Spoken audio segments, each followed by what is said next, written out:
Hi guys, Dave Osman here from the UK. Just a day one of my success series really. There's day one, there's another 3 days to come, so look out for them in your inbox. But thank you for leaving your email. Thank you for taking the time to join me in my first day of my success series. Just a little bit about me. I've been in online business for quite a while actually, since about 2005. What happened was I was at a family birthday and one of my cousins asked me if I'd ever heard of online earnings, and I said no, I didn't know you could. So he introduced me to this program called e-lottery, and I absolutely loved it. I did quite well at it, to be honest with you. I made a bit of money.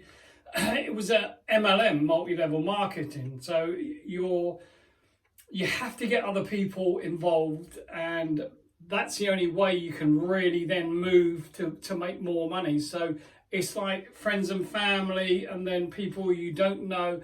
So in the end, although I enjoyed the business opportunity, what I didn't enjoy was having to recruit other people. And my cousin said this is a stepping stone for further things for us to learn from, and we will move to a bigger business, which we did, and that was called Agile. Now, that was multi-level marketing as well. Forget what I said just now about me not enjoying it, getting friends and family. But what I realized quickly was that I was quite good at recruiting. I would go on to forums and I would talk about Agile, this thing that we used to take. It was, some of you might remember it. They were in gel pack forms and they were revolutionary to the day. And so the problem was, and you end up with a garage full of stock because you have to have an auto shipment every month, and the auto shipment was never cheap. It was something in the range of about £270, and you'd get a box turn up on your doorstep from Holland. They used to have a plant in Holland where they would deliver the stuff from the States. I even went out to one of the seminars in Salt Lake City, went to the factory where they made it. So it was all above board, all legitimate. And I ended up, along with my wife, Debbie, we made directorship. We were earning about £1,000 a month from this. And like I said, I spent money and went to a big convention, over 5,000 members there. I enjoyed that, to be honest with you. The buzz was in the room, the excitement was there, and we loved it. We come back and I think that's when we came back. That's when we moved to becoming a director, not of the company. It was just one of the things that they gave you. And my cousin, who was in at the time, he ended up being able to quit his job, him and his wife, and they've still not got a full-time job now. They still work online, but they solely do multi-level marketing. And so I then moved from Agile to a company called Monavie. Again, it was drink-based, and I followed a guru called Randy Schroeder. He was my mentor through Agile, and then when he moved from Agile, which the big leaders do, they get attracted by being offered bigger money to come and join them. So he went to Monavie, and I spoke to him, and he said, "Come on over." So I went and joined him. I signed up right underneath him, and it was a two-leg structure. You had to build a left leg and a right leg, and if you're into MLM, you know what I mean. And he built the right leg like you wouldn't believe. Over 70,000 people in my right leg, and in my left leg, I probably had about 20. So needless to say, I never earned any money. I didn't even bother bothering with the auto ship on it.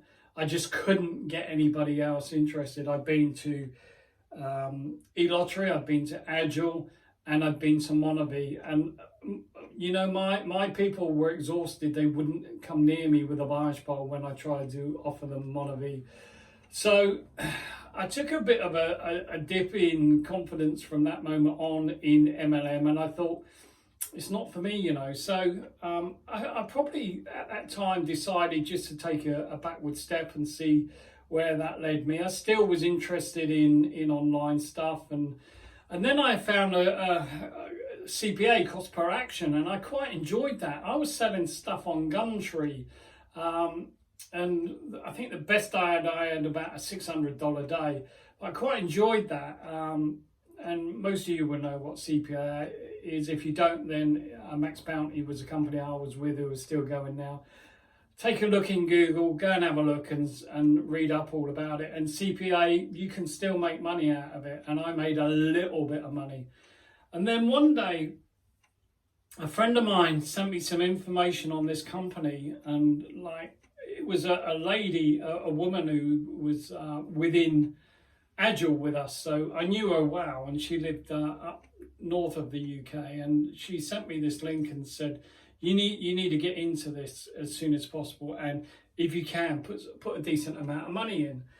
So I discussed it with my wife, and I said, you know what, I want to put £5,000 in, and she was aghast, and she said, no way. And in the end, I got my own way over it. She allowed me to do that, and it was a company called Banner's Broker, and some of you may well remember. We're going back to 2011. Through to 2012, and we put 5,000 in, and you know what, I never had a doubt that we would get our money back. I never even thought that it would become a Ponzi scheme and the guys would be arrested, you know, a year, 18 months later. And it never crossed my mind that it was. And so I ended up going on forums, and I became an expert in how Banner's Broker worked. And so people would come to me and ask me questions, and I would even, you know, look at the forum at 4 a.m. in the morning UK time to see that some of the Americans wanted to know my opinion on whether they should come in, and a lot of them joined me, and I ended up building quite a big team. And my wife Debbie, she became an expert, and she looked after people's accounts. We never got paid for that, but she would do it. And so that was a good way of me getting people to come and join me in my team, in brackets. And that's what they did, because they knew that Debbie was the expert in being able to look after their account and build their account to profit. And so unfortunately, a lot of them, what they did, and I did warn them to try and get your seed money out as soon as possible. We were lucky. I had somebody come to me, and he had a look at my account, and he predicted that within 3 months my account would be worth $5,000 per month profit. In other words, I could take that out. As it was, it doubled that. We got to a stage where we could withdraw $10,000 per month. We were earning, I think my best month earning was $37,000 in 1 month, and it sort of averaged between $25,000 and $37,000 per month we were earning.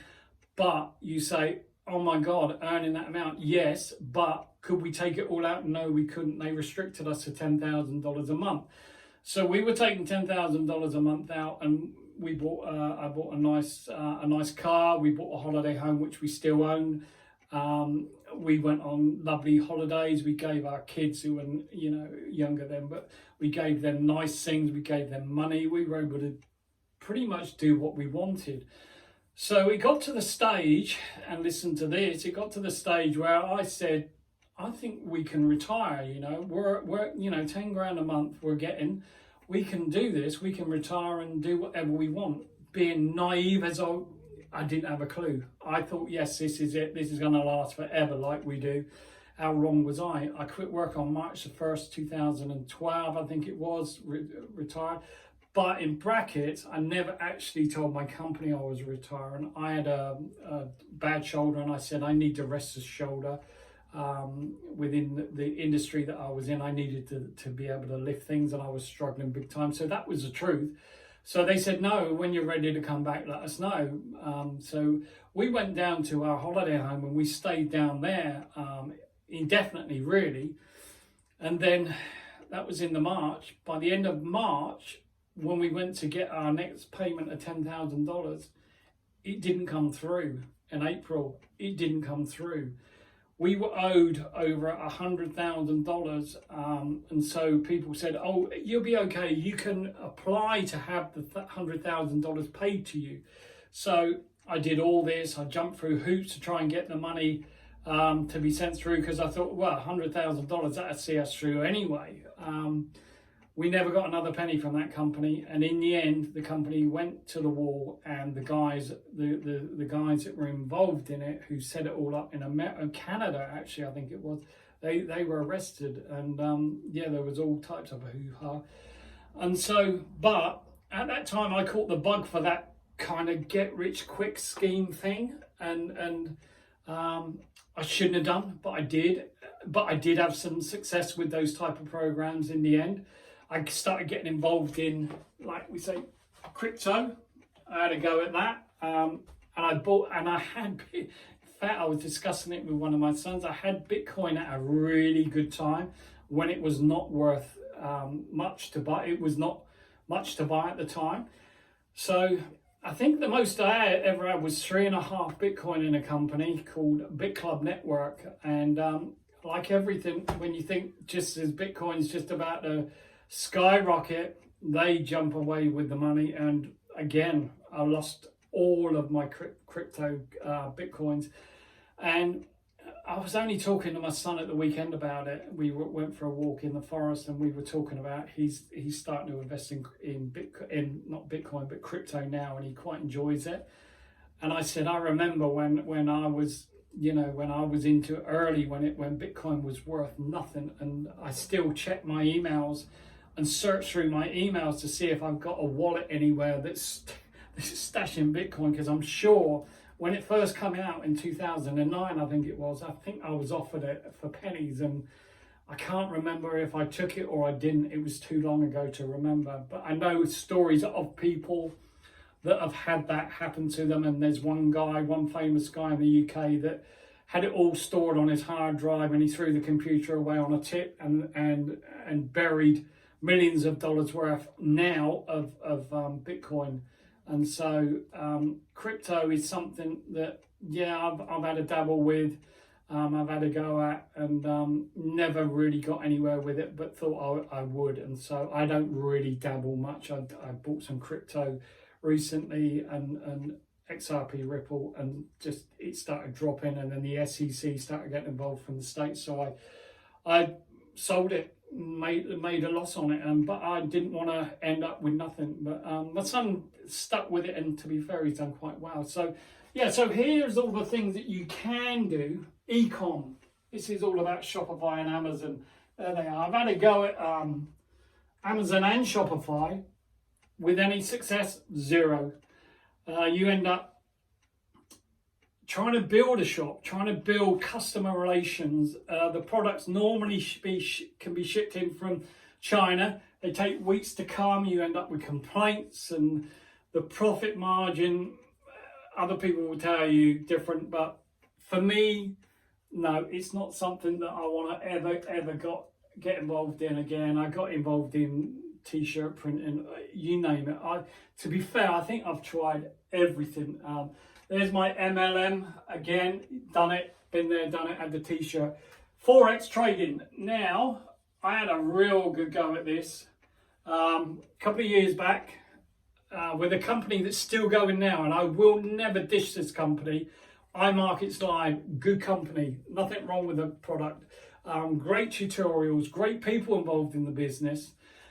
Except the one time when I relied on one of their traders, in brackets, they weren't owning the trader. It was not somebody that they were paying.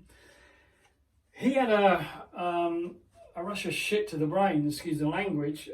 He went and traded on a couple of pairs that went the other way, but kept going and going and going. And I saw my money disappear, $1,000 disappeared in an afternoon. And I learnt a lesson, and I thought, I'm not good enough and patient enough to learn trading, although some people I knew within iMarkets Live picked it up like that. And some people can do that. They can pick it up and they can run with it. And some of them are still doing it now, and they're earning not only from recruitment, which is good. You can I think at the time, if you got 3 people that paid the monthly subscription, which was about nearly $200, probably is over $200 now. If you got 3 people to do that, your product was free. So you had and they had hundreds of videos, and the coaching that they had, you had live access to Forex traders, and they were good traders as well, apart from the one that I used. And all the software that you used to get with it was real good quality software. So, you know, Forex, I did enjoy my time, and I did enjoy the company and the people. We had our own Facebook groups, and I did make some friends in there that I'm still, you know, friends with now, and they're still there. But again, it wasn't for me. There's my crypto. I'm going to go at crypto. And again, it was something that I just thought, no, I can't deal with it anymore. So I guess I took a step back in about 2018 and just analysed everything about online business, about where I was going with it, and then to present day now, I'm part of a business course that I will, over the coming 4 videos, tell you about. I won't give too much away, but it has transformed me into what I now know is needed to get into, and I'm into affiliate marketing. I give part of it away. There you go. I'm an affiliate marketer, and I don't rely on anybody else. I rely on my own due diligence of what products I want to promote. I'm in charge of my own SEO work on my YouTube channel, on post on Instagrams, post on TikTok. Who's into TikTok? I try and do a thing called Dave's Daily Diary, and if you do find me on TikTok, you'll see me, and it's normally in the car when I'm just traveling around. I do a quick, as you know, you can only do 15 seconds or 60 seconds. I do a quick TikTok about my goal, which is to get from $0 to $5,000 per month by the time I'm due to retire, which is September of this year, 2021. And with what I'm involved in now, and you'll find out more about it in the up and coming next 3 videos after this one about the success series I'm doing, you'll find out more. But yeah, so that's where we are present day. I'm an affiliate marketer. I'm not reliant on MLM, getting friends and family involved. I'm not into Amazon or Shopify, where I've got to ship products anywhere around the world and deal with the complaints. I'm not into Forex trading anymore, where people can, I should be crossing them off, not ticking them. So I'm not into Forex trading where people can take advantage and you can't control that. I'm definitely not into crypto. I think my train's left on that one. I'm into this. I'm into affiliate marketing and everything that goes with it. And we'll find out in the next videos what all this involved, all this stuff, what it involves. So I look forward for you. I'm glad that you've joined me on this one, and I look forward to explaining more and you following my journey and hopefully joining me on your journey the same way to success. And please keep watching my success series, and I'll catch you all in the next video. Thanks for watching. Bye-bye.